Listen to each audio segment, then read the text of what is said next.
Vă rog să vă ridicați în picioare și să dăm ascultare cuvântului lui Dumnezeu din Matei, capitolul 25, de la versetul 14. Pagina în Biblie 954.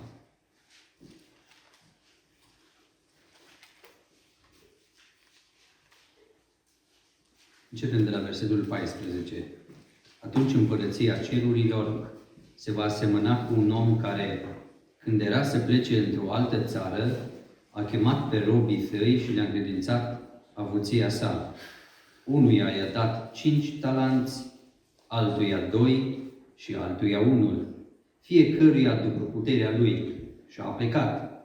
Îndată cel ce primise cei 5 talanți s-a dus, i-a pus în negoț și a câștigat cu ei alți 5 talanți. Tot așa, cel ce primise cei 2 talanți a câștigat cu el alți 2 cu ei. Cel ce nu primise decât un talent s-a dus de a făcut o groapă în pământ și a ascuns acolo banii stăpânului său. După multă vreme, stăpânul robilor acelora s-a întors și l-a cerut socoteală. Cel ce primise cei 5 talanți a venit, a adus alți 5 talanți și a zis: Doamne, mi-ai încredințat 5 talanți, iată că am câștigat cu ei alți 5 talanți. Stăpânul său i-a zis: Bine, rob bun și credincios, ai fost credincios în puține lucruri, te voi pune peste multe lucruri, intră în bucuria stăpânului tău. Cel ce primise 2 talanți a venit și el și a zis: Doamne, mi-ai încredințat 2 talanți, iată că am câștigat cu ei alți 2 talanți. Stăpânul său i-a zis: Bine, rob bun și credincios, ai fost credincios în puține lucruri și te voi pune peste multe lucruri. Intră în bucuria stăpânului tău. Cel ce nu primise decât un talent a venit și el și a zis: Doamne, am știut că ești om aspru, care seceri de unde n-ai semănat și strângi de unde n-ai vânturat. Mi-a fost teamă și m-am dus de ți-am ascuns talentul în pământ. Iată-ți ce este al tău. Stăpânul său i-a răspuns: Rob viclean și leneș, ai știut că seceri de unde n-am semănat și că strâng de unde n-am vânturat. Prin urmare, se cădea ca tu să-mi fi dat banii la zarafi și la venirea mea, eu mi-aș fi luat înapoi cu dobândă ce este al meu. Luați-i, dar talentul și dați-l celui ce are 10 talanți, pentru că celui ce are îi se va da și va avea de prisos, dar de la cel ce n-are se va lua și ce are. Iar pe robul acela netrebnic, aruncați-l în întunericul de afară, acolo va fi plânsul și scrâșnirea dinților. Amin. Vă rog să reocupați locurile. Am câteva gânduri pe inimă de la Dumnezeu în ce privește această pildă a talanților. Și mă rog ca Dumnezeu să-mi dăruiască har ca să vorbesc și dumneavoastră să vă dăruiască har ca să ascultați. Și cu toții să înțelegem cuvântul Domnului și să-l putem pune în aplicare în viața noastră în fiecare zi. Cu siguranță, dacă căutăm răspunsul ce este un talent, o să găsim. Existau mai multe modele de talanți în vechime. Talentul egiptean, talentul babilonian, talentul grec. Și se presupune că un talent avea aproximativ 30 sau 40 de kilograme. Existau talanți de aur sau talanți de argint. Valoarea unui talent de aur ar fi valoarea cam 20 de ani de muncă a unui om calificat. Sau valoarea unui talent de argint, cam valoarea unor 9 ani de muncă a unui om calificat, sau a $20.000. Astea sunt niște calcule făcute de specialiști. Și dacă vă întrebați, poate că unuia i-a dat stăpânul doar un talent, să știți că i-a dat suficient. Și dacă suntem atenți, o să vedem că stăpânul Dumnezeu dăruiește talanții nu în măsura prieteniilor sau relațiilor. El dăruiește talanții în măsura puterii fiecăruia. Dumnezeu este stăpânul. Talanții sunt ceea ce Dumnezeu ne-a dăruit fiecăruia. Putem spune că sunt darurile Duhului Sfânt. Putem spune că sunt se poate înțelege în multe feluri. Dar automat încadrăm aici la talanți, la ceea ce Dumnezeu ne-a dat, încadrăm darurile Duhului Sfânt, încadrăm viața care Dumnezeu ne-a dat-o. Și e important, dacă trăim viața aceasta pentru Dumnezeu sau pentru noi, e important dacă ceea ce Dumnezeu ne-a dat, însuși viața, o folosim pentru împăratul, pentru cer sau pentru pământ și o îngropăm în pământ. Știți că foarte multe vieți se limitează doar la ce înseamnă terestru, pentru că își îngroapă viața și talanții în pământ. Și pentru ei viața înseamnă doar terestru, ceea ce se vede. Pe când pentru cei care îl cunosc cu adevărat pe împărat, pe stăpânul, ei trăiesc pentru stăpânul. Și aș dori ca toți dintre noi să fim dintre aceia care nu îngropăm talentul în pământ, ci îl folosim pentru cer, pentru împărăția lui Dumnezeu. Slăvit să fie numele Domnului! Cuvântul talent se provine din latinescul talentum și în limbile franceză și engleză talent este preluat ca și o abilitate, un dar. Se înțelege și ca printr-o unitate de măsură, dar se înțelege și prin ceea ce Dumnezeu ne-a dat și prin ceea ce Dumnezeu ne-a oferit. Și acesta este harul lui Dumnezeu. Slăvit să fie numele Domnului. Cum am spus, Dumnezeu dăruiește talanți în măsura puterii fiecăruia. Dacă urmăriți versetul 12, o să vedem asta, că stăpânul, Dumnezeu, a dăruit talanți fiecăruia în măsura puterii lui. E adevărat că de multe ori cel rău ispitește frații și surorile chiar în biserică sau în comunitățile religioase, penticostale, să facă comparații. Celălalt cântă mai bine, celălalt predică mai bine, celălalt dă îndemnuri mai bun, celălalt e mai bun la orgă sau la cânta sau la nu știu ce. Iubiții Domnului, Domnul nu ne pune să ne comparăm. Talanții nu sunt dați și darurile și aptitudine și talentele, ele nu sunt date ca să facem comparații, ca să ne mândrim că suntem mai buni ca alții sau să ne înjosim mai mult decât trebuie și să nu mai slujim cu talanții. Aceasta e o metodă a diavolului care aș vrea să o dărâmăm, să o demontăm și să nu mai ținem cont de ea. Să nu mai trăim gândindu-ne așa. Fie că ne comparăm și ne vom vedea prea sus și nu ne e loc acolo, fie că ne comparăm și ne vedem prea jos și nu ne este loc acolo. Că Dumnezeu, dacă ne-a dat un talent, nu va cere socoteală de 10, nu va cere socoteală de 5. Dacă ți-a dat 1, îți va cere 1.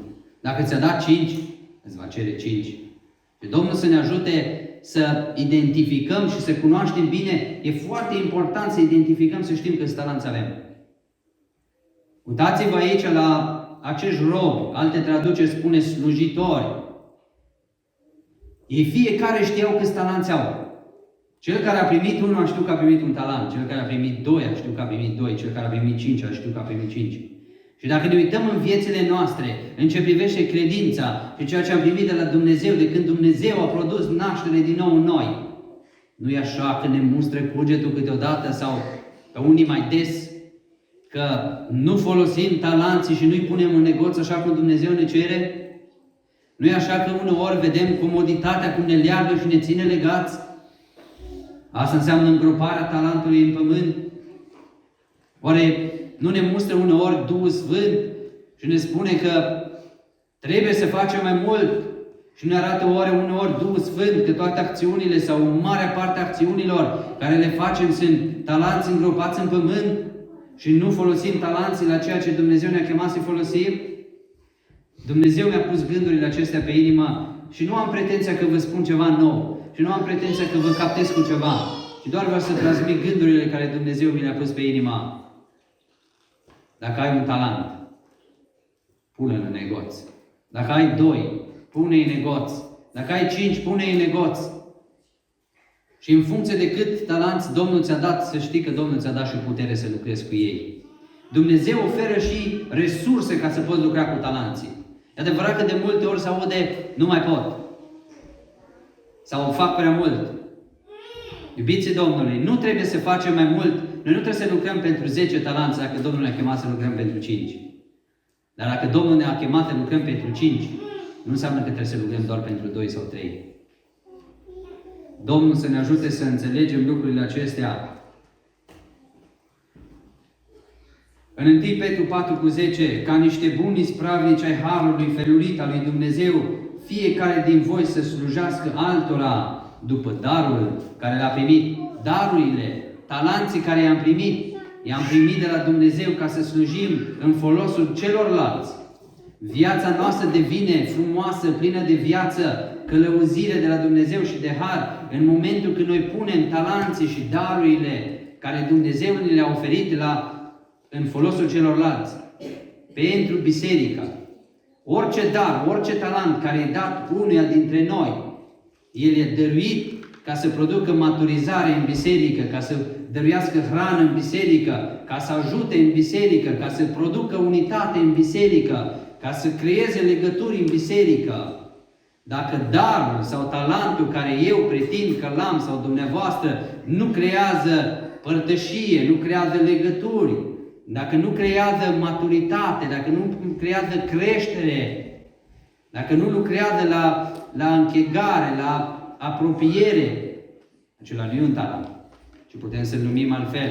Pentru că darurile Duhului Sfânt, ele toate lucrează pentru un trup unitar care este biserica, împreună. Slăvit să fie numele Domnului! E adevărat că suntem diferiți. Ne-a creat Dumnezeu cu amprente pe dege diferiți. Ne-a creat Dumnezeu cu fizionomie diferită. Ne-a creat Dumnezeu cu culori la ochi diferiți.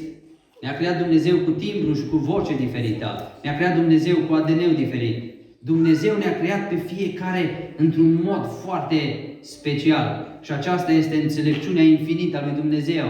Că așa ne-a creat El. Slăvit să fie numele Domnului.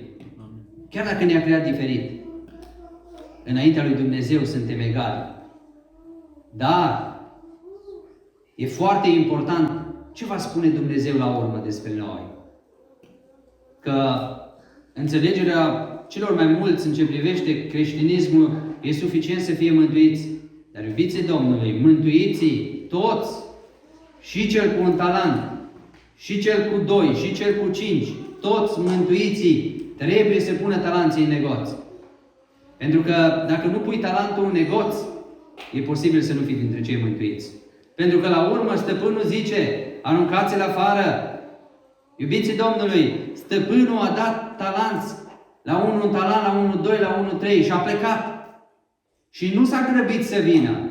Și dacă vreți, Domnul Iisus a venit, a lăsat darurile Duhului Sfânt, a lăsat pe Duhul Sfânt, a lăsat biserica aici să slujim și comunicarea noastră în biserică nu este prin telefoane sau prin alte metode, ci comunicarea noastră și părtășia noastră este prin talanții, prin darurile care le-a lăsat Domnul Iisus. Și aceasta zidești și pregătesc biserica pentru când Domnul Iisus va veni. Și Domnul Iisus a plecat și spune Biblia, cuvântul lui Dumnezeu în această pildă care am citit-o, că stăpânul, Domnul Iisus, a venit. Și iubiții Domnului, stăpânul Domnul Iisus va cere socoteală la fiecare dintre noi. Și Domnul Iisus va veni pe norii cerului. Și pe cei care sunt gata și sunt pregătiți, îi va lua. Dacă vă uitați, fac o paranteză aici. Această pildă a talanților este pusă între alte două pilde, între pilda fecioarelor, celor 10 fecioare și între judecata viitoare.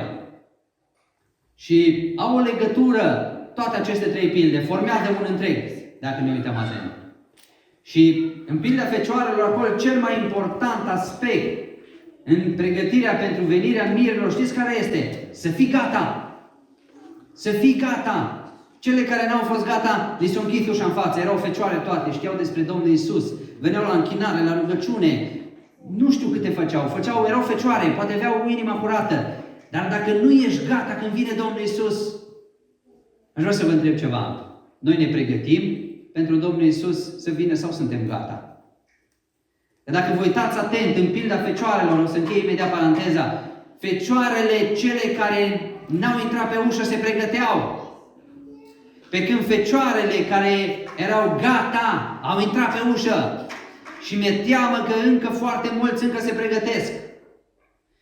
Și mi-e teamă că cei ce se pregătesc, ușa va fi închisă când Domnul Iisus va veni. Iubiții Domnului, este un timp de pregătire, dar noi trebuie să creștem, să ne maturizăm, să ajungem la un statut, la o înălțime în Hristos, în care să fii gata. Doamne, ajută-ne să fim gata când Tu vei veni. Slăvit să fie numele Domnului. Închid paranteza. Iubiții Domnului, Dumnezeu ne-a creat diferiți și nu trebuie să ne comparăm. Și nu trebuie să slujim cum slujesc alții și să-i copiem vocea și metodele. Nu. Pe singurul care trebuie să-L copiem și să-L imităm este Domnul Iisus Hristos. Și pe El vrem să-L înălțăm. Și despre El vrem să vorbim. Și numele Lui vrem să-L predicăm și să-L vestim. Pentru că El e valoros. El ne-a creat, ne-a dat viață și ne-a mântuit. Slăvit să fie numele Domnului Iisus. Iubiții Domnului, dacă când spun altceva nu, spuneți amin. Măcar când spunem despre Domnul Iisus Hristos, care merită toată lauda și închinarea, măcar atunci când slăvim și binecuvântăm numele Domnului, să spunem din toată inima noastră amin. Haideți să vedem cei doi robi sau slujitori, ce recompensă au primit de la stăpân. Ce le-a spus stăpânul? Le-a spus la amândoi, le spune aceleași cuvinte. Și le spune așa: stăpânul său i-a zis: bine, rob bun și credincios, ai fost credincios în puține lucruri, te voi pune peste multe lucruri, intră în bucuria stăpânului tău. Iubiții Domnului, și cel care a primit 2 talanți și cel care a primit 5 talanți, la amândoi recompensa e aceeași. Intră în bucuria stăpânului tău. Nu există o recompensă mai mare și un loc mai potrivit unde să fii decât cu Iisus Hristos în eternitate. Dar oamenii, și-am mai spus, care umblă aici cu Iisus Hristos și se reflectă Iisus Hristos în viața lor, Iisus le va spune: intră în bucuria stăpânului tău. Vrei să fii dintre acela care Domnul Iisus să spună: intră în bucuria stăpânului tău? Doamne, ajută-ne să fim dintre aceia la care Domnul Iisus le va spune: intră în bucuria stăpânului tău. Dar, iubiții Domnului, dacă ne uităm aici, Domnul Iisus îi respectă pe acești 2 slujitori și are o stimă pentru ei.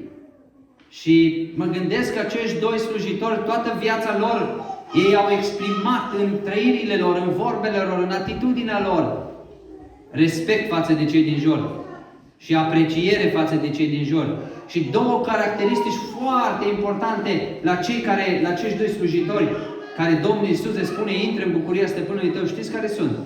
Știți cum le spune la acești slujitori? Bine, rob bun și credincios. Când Domnul Iisus i s-a spus bunule învățător, Domnul Iisus a spus: pentru ce îmi spuneți bunule învățător? Bun este unul singur. Și mă gândesc de ce stăpânul Domnul Iisus le spune acestor 2: rob bun. Știți de ce? Pentru că acești 2 semănau cu Iisus Hristos. Și trebuie să ajungem să trăim cum a trăit Domnul Iisus. Noi nu avem putere niciunul să trăim așa. Dar puterea Domnului Iisus, puterea Duhului Sfânt, ne poate ajuta să devenim oameni, să semănăm cu Domnul Iisus Hristos. Doamne, ajută-ne la lucrul acesta. Rob bun și credincios. Oare dacă, nu știu, dumneavoastră, în discuțiile care aveți private, oare ați spus despre mine vreodată că sunt bun? Ați văzut bunătate în viața mea? Nu știu despre tine, despre noi. Oare oamenii pot să spună despre noi că suntem buni? Ne caracterizează bunătatea? Dacă în societate, în biserică, nu ne caracterizează bunătatea, ar trebui să reparăm lucrurile acestea. Și ar trebui să devenim dintre cei care ne caracterizează bunătatea. Într-o lume atât de egoistă, mai pot să fie și oameni buni? Într-o lume în care nu este timp, în care oamenii n-au timp, în care a fi bun înseamnă să găsești cuvinte potrivite, a fi bun înseamnă să dai din timpul tău, din banii tăi, din inima ta, în primul rând. Și putem găsi exemple la infinit, multe. Haideți să ne întrebăm, oare E reprezentată în viața mea de credincios, de bunătate, apoi de credincioșie. Să nu confundăm credința cu credincioșia. Credincios înseamnă a fi constant în credința care o ai. Credincios înseamnă omul care mai întâi a crezut în Hristos, care îl are pe Hristos și care e credincios în ceea ce stăpânul i-a încredințat. Dacă Domnul te-a încredințat și te-a chemat la a lăuda pe Domnul și te-a implicat, dau niște exemple acum, în a lăuda prin cântare, trebuie să fii credincios acolo, să slujești pe Domnul. Dacă Domnul ți-a încredințat a predica Evanghelia, a predica cuvântul Lui, trebuie să fii credincios darului și talentului care Dumnezeu ți le-a dat și să slujești până stăpânul vine cu talentul care le-ai dat, să-l pui în negoț. Doamne, ajută-ne! Asta înseamnă să fii credincios. Ceea ce Dumnezeu ți-a dat, ți-a încredințat, să folosești, să pui în negoț până când Domnul vine. Și s-ar putea ca timpul acesta, de când ai primit talentul, până când stăpânul să vină să ceară socoteală, să fie viața ta întreagă, viața mea întreagă. Sau când Domnul Iisus va veni pe nor să-și ia biserica. Eu cred din toată inima că noi suntem generația care va întâmpina pe Domnul în văzduh. Dacă vom fi dintre cei ce trăim, cum cuvântul lui Dumnezeu ne spune, și zic, Doamne, ajută-ne la aceasta. Apoi, dacă ne uităm la servitorul sau la robul cel netrebnic care a avut un talent și l-a îngropat în pământ, iubiții Domnului, să știți că cuvântul lui Dumnezeu e bogat și ne poate îmbogăți și ne poate vorbi. Știți ce spune stăpânul care este recompensa lui? Spune rob, leneș și viclean. Și robul are niște expresii, robul cel netrebnic. M-am temut că ești un stăpân aspru și am îngropat și ceri ceea ce n-ai semănat și seceri de unde n-ai vândurat. Și întotdeauna pe robul netrebnic care nu folosește talentul îl caracterizează lenevia. Îl caracterizează, vă dau un exemplu, o persoană care doar, nu vreau să jignesc pe nimeni, să nu mă luați la propriu, doar spun ce Dumnezeu mi-a pus pe inima. O persoană care vine la adunare și ține talentul acolo, îi bate inima și Dumnezeu îi vorbește și Duhul Sfânt îi spune, te-am chemat la asta, ți-am dat talentul acesta, ți-am dat darul acesta, folosește-l pentru mine. Dacă nu astăzi, când? Ziua de mâine nu este a noastră. Și dacă mâine vine stăpânul sau astăzi pentru noi, stăpânul ne va întreba, ne va cere socoteală de talentul sau talenții care ne-a dat. Și fiecare dintre noi vom da socoteală înaintea stăpânului personal. Dacă vă uitați în pildă, niciunul dintre ei nu dă vina pe altul sau nu spune despre celălalt ceva. Și fiecare vorbește în dreptul lui, răspunde în dreptul lui.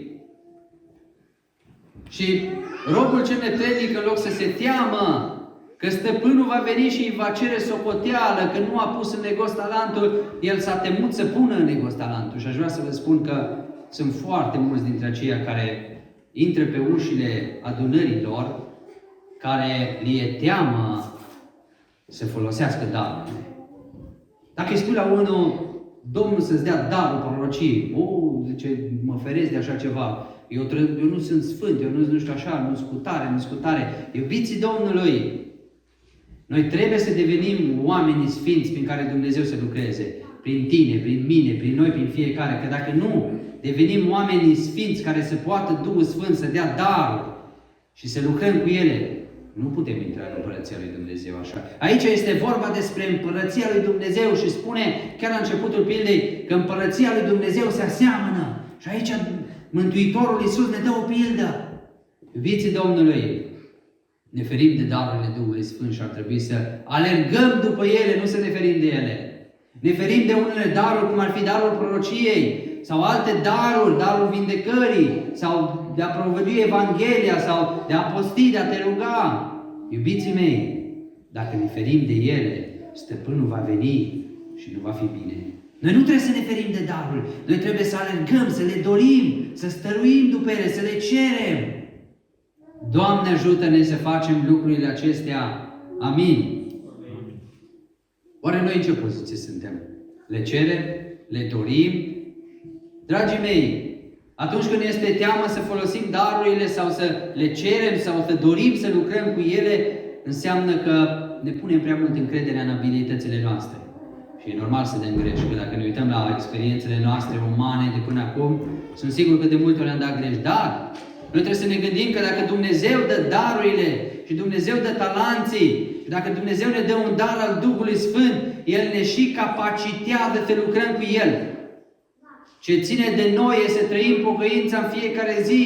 Ce ține de noi e să trăim în sfințenie. Ce ține de noi este să înflăcărăm darul care primim de la Dumnezeu. Asta ține de mine. Asta ține de tine. Asta ține de fiecare din noi. Ține de Dumnezeu să ne învrednicească. Ține de Dumnezeu să ne autorizeze, să ne umple de putere. Dar ține de noi să fim lucrători împreună cu Dumnezeu. Slăvit să fie numele Domnului Isus.